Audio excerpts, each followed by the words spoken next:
السلام علیکم ورحمۃ اللہ وبرکاتہ۔ نحمدہ ونصلی علی رسولہ الکریم، اما بعد فاعوذ باللہ من الشیطان الرجیم، بسم اللہ الرحمن الرحیم۔ احل لکم لیلۃ الصیام الرفث الی نسائکم ہن لباس لکم وانتم لباس لہن۔ سامعین کرام، کل دعاؤں کے مسئلے کے بعد اللہ سبحانہ و تعالیٰ نے پھر اگلی آیت میں رمضان المبارک کے مسائل بیان کیے ہیں۔ جو آیت کریمہ آپ کے سامنے تلاوت کی گئی ہے، اس کا شان نزول یہ ہے کہ رمضان کے روزے مختلف دور سے گزر کر تکمیل کو پہنچے۔ ہم نے آپ کو پچھلی نشستوں میں یہ بات بتلا دی ہے کہ ایک زمانے میں 1 روزہ، بعد میں 3 روزے، اور پھر اللہ نے رمضان کے روزے فرض کیے، مگر اس میں بھی یہ رعایت رکھی گئی کہ جو رکھنا چاہے رکھے اور جو نہ رکھنا چاہے وہ نہ رکھے، اپنے روزوں کے عوض میں ایک مسکین کو کھانا کھلا دے، جسے فدیہ کہتے ہیں۔ بعد میں اللہ سبحانہ و تعالیٰ نے وہ ساری رخصتیں ختم فرما دیں اور ہر تندرست و توانا مقیم بالغ مسلمان پر رمضان کے روزے فرض کر دیے گئے۔ اسی طرح سے سحری کا بھی مسئلہ ہے۔ شروع دور میں ایسا بھی ہوا ہے کہ بعض لوگ افطار کرنے کے بعد سو گئے، بعد میں آنکھ کھلی تو مسئلہ یہ تھا کہ سوتے ہی روزہ شروع ہو جاتا تھا۔ ایک صحابی ہیں، مزدور قسم کے صحابی، محنت مزدوری کر کے گھر آئے، اپنی بیوی کو کچھ سامان دیا، وہ افطار تیار کرنے میں لگی تھیں کہ اچانک جو ہے روزہ افطار کا وقت آ گیا۔ صحابی نے افطار بہت ہلکی سی غذا پانی وغیرہ سے افطار کیا، تھکے ماندے تھے، سو گئے، نیند لگ گئی تو اگلے روز کا روزہ پھر شروع ہو گیا۔ اب یہ دوسرا روزہ جو دوسرے دن کا تھا بہت ہی تکلیف دہ ہوا ان کے لیے، تو بعد میں اللہ سبحانہ و تعالیٰ نے روزے کے اوقات بھی متعین کیے، جس کا ذکر آگے آئے گا۔ اسی طرح سے شروع دور میں بعض لوگ ایسا بھی سمجھتے تھے کہ روزوں کے ایام میں، روزوں کے اس دور میں اپنی بیویوں سے لطف اندوز ہونا جائز نہیں ہے۔ ایک صحابی ہیں، بہت بڑے صحابی ہیں، میں عمدن ان کا نام نہیں لے رہا ہوں، وہ غلطی سے اپنے بیوی کے پاس چلے گئے، بعد میں ان کو اس فعل پر بہت ندامت ہوئی، تو اسی پس منظر میں اللہ سبحانہ و تعالیٰ نے یہ آیت کریمہ نازل فرمائی ہے۔ اللہ فرماتا ہے احل لکم لیلۃ الصیام الرفث الی نسائکم، اور تمہارے لیے روزوں کے زمانوں میں راتوں کو اپنی بیویوں کے پاس جانا اور لطف اندوز ہونا حلال کر دیا گیا ہے۔ یعنی پہلے جو ممانعت تھی، اس ممانعت کو اللہ سبحانہ و تعالیٰ نے ہٹا دیا۔ دن میں تو بیوی سے لطف اندوز ہونا حرام ہے، ناجائز ہے، مگر افطار کے بعد سے لے کر سحری تک انسان اگر اپنی بیوی سے لطف اندوز ہونا چاہتا ہے تو اللہ نے اس کی اجازت دے دی ہے، کوئی جانا چاہتا ہے تو یہ فعل اس کے لیے حلال ہے۔ آگے اللہ نے فرمایا ہن لباس لکم وانتم لباس لہن، وہ تمہاری بیویاں تمہارے لیے لباس ہیں اور تم ان کے لیے لباس ہو۔ لباس کہتے ہیں پردے کو۔ پردے سے انسان کا جسم ڈھکتا ہے۔ یہاں عورت کو اس معنی میں لباس کہا گیا ہے کہ عورت کی وجہ سے انسان کی عزت و آبرو ڈھکی رہتی۔ اگر بیوی نہ ہو تو انسان اپنی خواہشات نفسانیت کے لیے غلط جگہ جائے گا، اور اس میں اس کی رسوائی ہوگی، یہی حال عورت کا بھی ہے۔ تو فرمایا کہ جیسے جسم کے لیے لباس ضروری ہے اور لباس انسان کے جسم کو ڈھانپ کر اس کی پردہ داری کرتا ہے، اسی طرح سے ایک مومن کے لیے اس کی جو بیوی ہے اس کے پردے کا سامان ہے، اور عورت کے لیے شوہر اس کے پردے کا سامان ہے، یعنی ایک دوسرے کے عزت و ناموس کی حفاظت کرنے والے ہیں، اس کی پردہ داری کرنے والے ہیں۔ اس لیے اللہ سبحانہ وتعالیٰ نے ایک دوسرے کو ایک دوسرے کا لباس کہا ہے۔ ایک چیز یہاں قابل غور ہے، قرآن کے ایک دوسرے مقام پر اللہ سبحانہ وتعالیٰ نے ارشاد فرمایا وَجَعَلْنَا اللَّيْلَ لِبَاسًا وَجَعَلْنَا النَّهَارَ مَعَاشًا، ہم نے رات کو تمہارے لیے لباس یعنی پردے کی چیز بنا دی ہے، اور دن کو تمہارے لیے بھاگ دوڑ کے لیے، معاش کمانے کے لیے، دوڑ دھوپ کرنے کے لیے بنایا ہے۔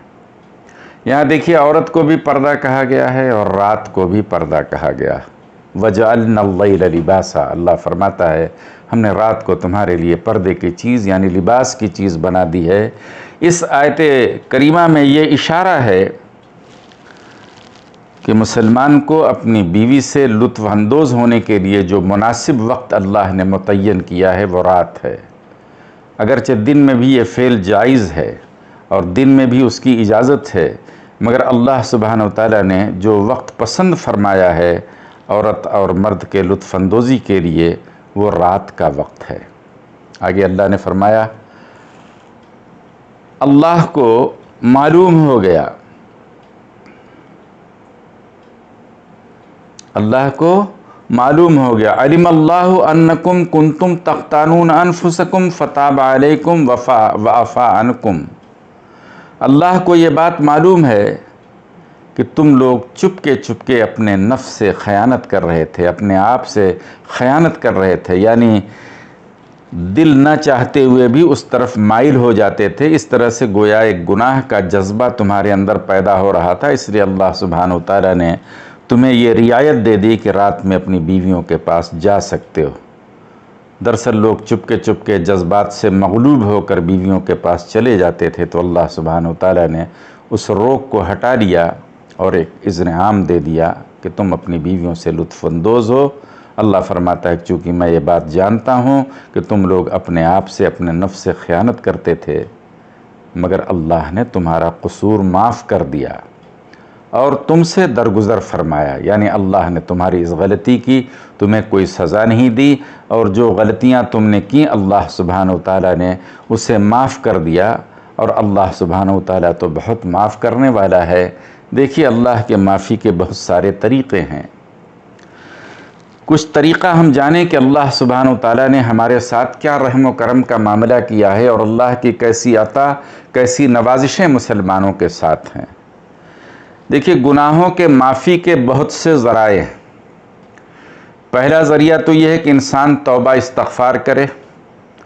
بعض گناہوں کے لیے توبہ استغفار کرنا لازم اور ضروری ہے کہ بغیر توبہ کیے ہوئے گناہ معاف نہیں ہوتے، اور بہت سارے بلکہ اکثر گناہ ایسے ہیں جو اللہ سبحانہ وتعالی اعمال صالحہ کی برکت سے معاف کر دیتا ہے۔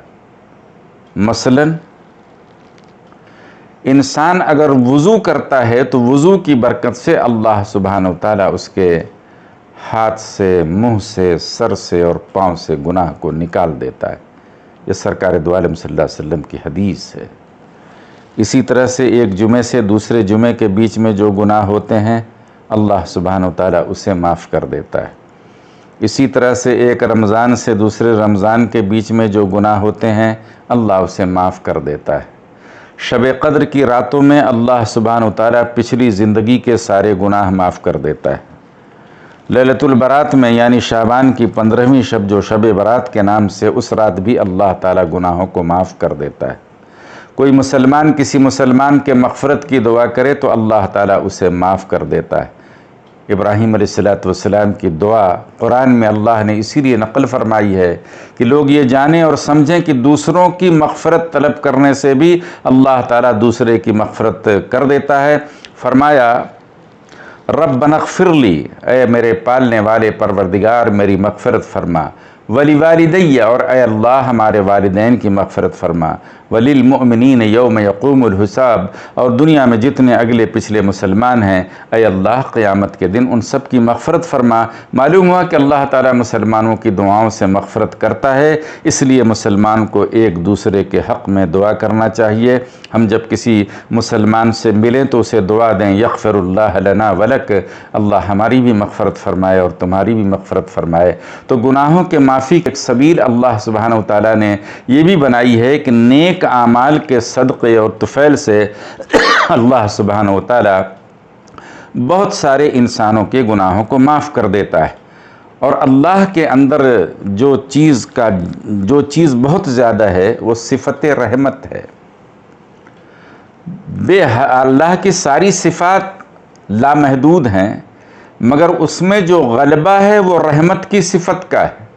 اس لیے اللہ سبحانہ وتعالیٰ اپنے رحمت کے مظاہرے اور اپنے رحمت کا اظہار قدم قدم پہ کرتا ہے۔ یہاں بھی دیکھیے مسلمانوں سے غلطی ہوئی مگر اللہ نے اسے خود معاف کر دیا، فرمایا فتاب علیکم وعفا عنکم، تو اللہ سبحانہ وتعالیٰ نے جو ہے تمہاری قصور کو معاف کر دیا اور اس پر پھر کوئی پکڑ نہیں کی بلکہ اس سے درگزر کر دیا۔